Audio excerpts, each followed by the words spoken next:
नमस्कार दोस्तों, आज की इस वीडियो में हम एग्रोनॉमी का पार्ट 3 डिस्कस करेंगे। तो मैंने आप सभी को पार्ट 2 के अंदर 40 क्वेश्चन करवा दिए थे।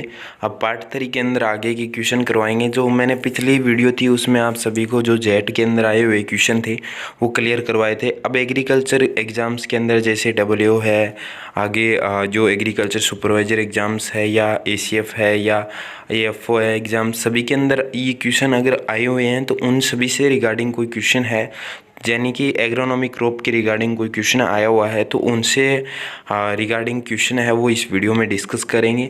तो यहाँ पे मैंने जो 41 क्वेश्चन है उसका जो आंसर है वो पिछली वीडियो में बता दिया था कि गेहूं का जो टुंड्रू रोग है उसका जो सूत्रकृमि है वो इंग्यूनेट रिटिसाई है। सी आंसर है वो राइट बताया था। और एग्रीकल्चर सुपरवाइज़र जो 2013 के अंदर पेपर हुआ था, यूनिवर्सिटी के द्वारा लिया गया था, उसके अंदर ये क्वेश्चन आया था। अब बात करेंगे नेक्स्ट 42 नंबर क्वेश्चन की कि ज्वार में तना मक्खी का प्रकोप फसल की किस अवस्था में होता है।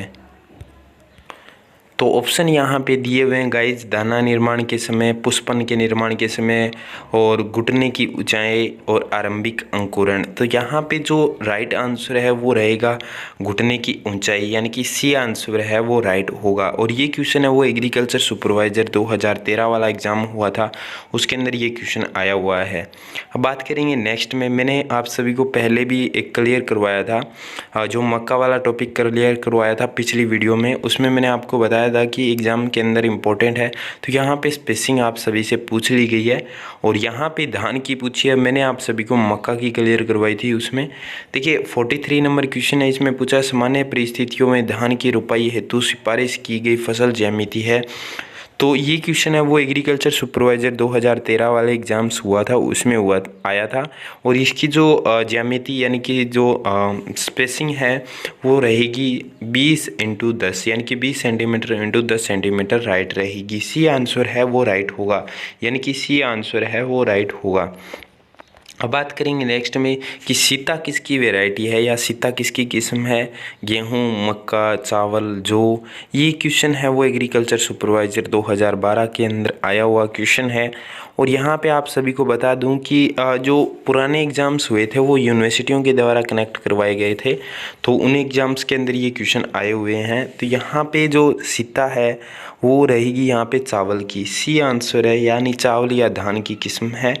नेक्स्ट में बात करेंगे कि जो गेहूं की कल्याण सोना किस्म, देखिए यहाँ पे दो क्वेश्चन बहुत ही अच्छे इंपॉर्टेंट दिए हैं आपको कि एक तो देखिए गेहूं की कल्याण सोना गेहूं की किस्म है, और ये क्वेश्चन है वो पूछा गया एग्रीकल्चर सुपरवाइज़र 2012 में। और इन्होंने पूछा है सिंगल जीन ड्वार्फ होगी या डबल जीन जो ड्वार्फ होगी या ट्रिपल जीन ड्वार्फ होगी या इनमें से कोई नहीं।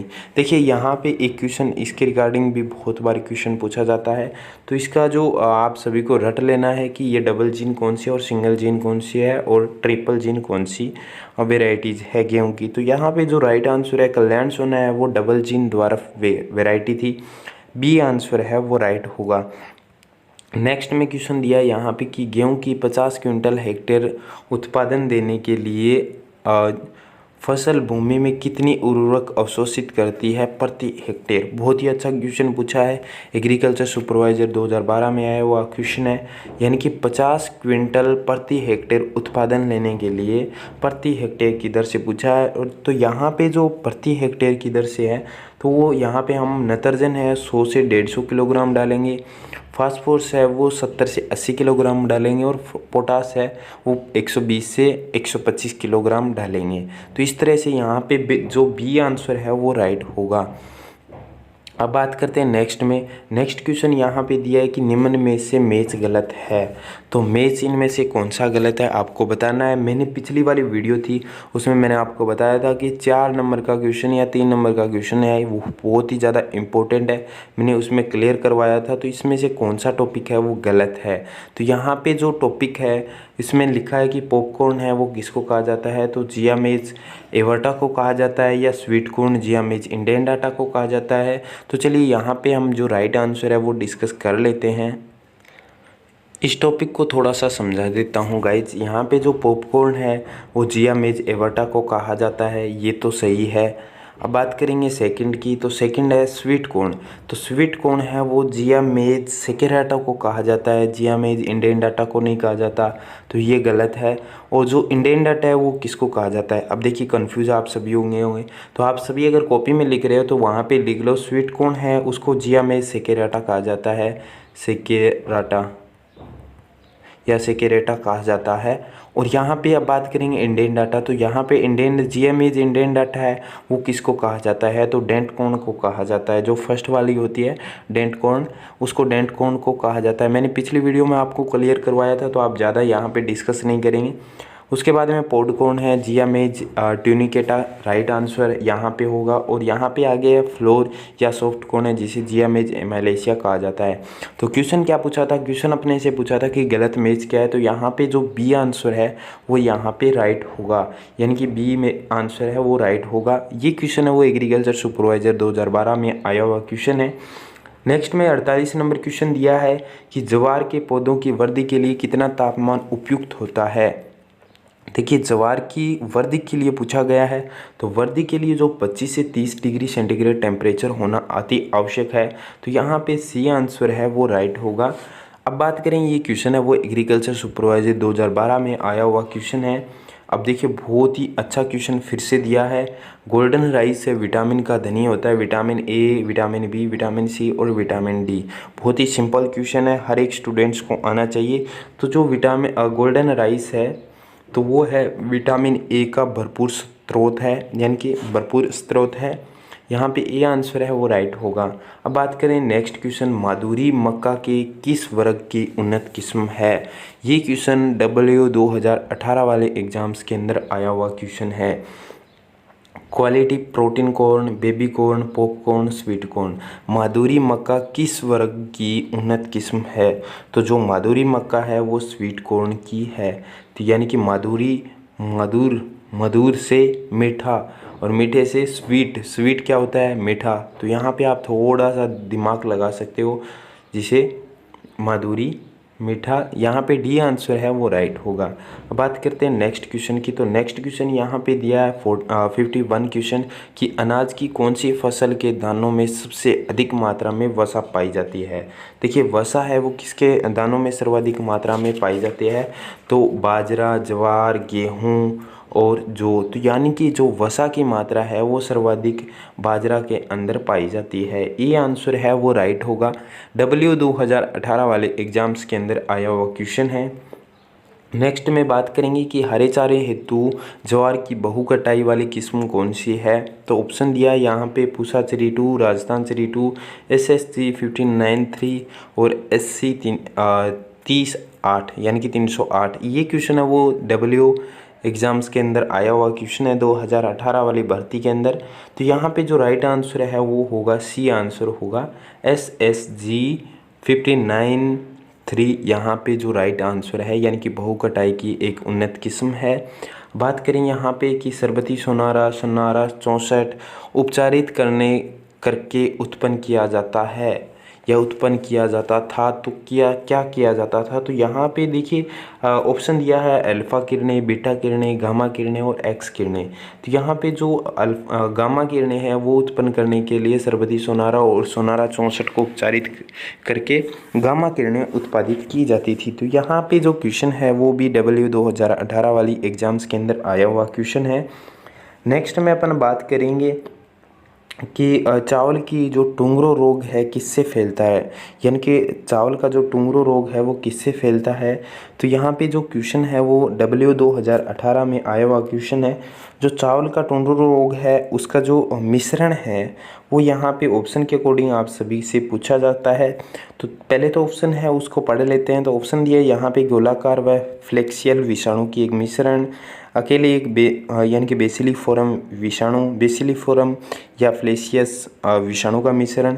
तो यहाँ पे जो राइट आंसर है वो होगा यहाँ पे गोलाकार और बेसिलिफोरम विषाणु का एक मिश्रण, डी आंसर है वो राइट होगा। अब बात करें नेक्स्ट में 55 नंबर क्वेश्चन है यहाँ पे कि जो डाउनी मिल्ड्यू है, जिसका दूसरा नाम अगर हिंदी में बात करें तो मर्दुल रोमिल आसिता कहा जाता है। और यहाँ पे जो कवकनाशी है उसके नियंत्रण के लिए क्या काम में लिया जाता है, केराथिन, रोडोमिल एमजेड और थायरेम कैप्टान यानी कि डी कैप्टान। ये क्वेश्चन है वो high level exams BSc exams के अकॉर्डिंग, यानी कि जो बीएससी के अंडर एग्ज़ाम्स होते हैं उनमें ये ऐसे क्वेश्चन पूछे जाते हैं। तो आप सभी थोड़ा सा कंफ्यूज मत होना। तो यहाँ पे जो इसमें पूछा है डब्ल्यू एग्ज़ाम 2018 में, थोड़ा सा आपको यहाँ पे थोड़ा हट के टॉपिक बता देता हूँ। डाउनी मिल्ड्यू और पाउडरी मिल्ड्यू के लक्षण। देखिए, अगर कोई बीएससी वाला बंदा अगर पढ़ रहा है या 12th वाले पढ़ रहे हैं तो उनका तो लाइफ के अंदर हमेशा काम आने वाले हैं। देखिए, एक तो होता है पाउडरी मिल्ड्यू, एक होता है डाउनी मिल्ड्यू। अब लक्षण आपसे ये पूछ लिए जाते हैं कि ये इसके लक्षण क्या है।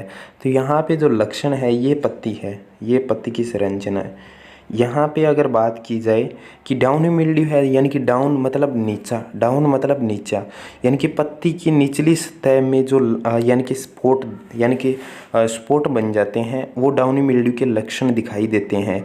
यानी कि पत्ती के निचली सतह पे पहले ये स्पॉट बनते हैं, फिर पूरे यानी कि पूरी पत्ती पे बनना शुरू कर देते हैं। और पाउडरी मिल्ड्यू है वो, यानी कि पाउडरी मिल्ड्यू है पत्ती के ऊपरी तरफ में स्पेस पे धब्बे बन जाते हैं या गोल गोल धब्बे बन जाते हैं, दोनों तरफ धब्बे बनते हैं। तो यहाँ पे देखिए, जो सबसे पहले अगर आप सभी ये कंफ्यूज भी होंगे कि नीचे भी धब्बे क्यों साथ में बनते हैं, तो यहाँ पे देखिए अगर ऊपर साथ में बन रहे हैं और नीचे भी बन रहे हैं तो पाउडरी मिल्ड्यू है, यानी कि सफ़ेद पाउडर जैसा पदार्थ देखने को मिलता है। और नीचे की तरफ अगर धब्बे पहले दिखाई देते हैं तो वो होते हैं डाउनी मिल्ड्यू के लक्षण होते हैं। तो यहाँ पे इसके कंट्रोल के लिए पूछा गया है तो वो है रिडोमिल एमजेड, यानी कि एमजेड होगा, बी आंसर है वो राइट होगा।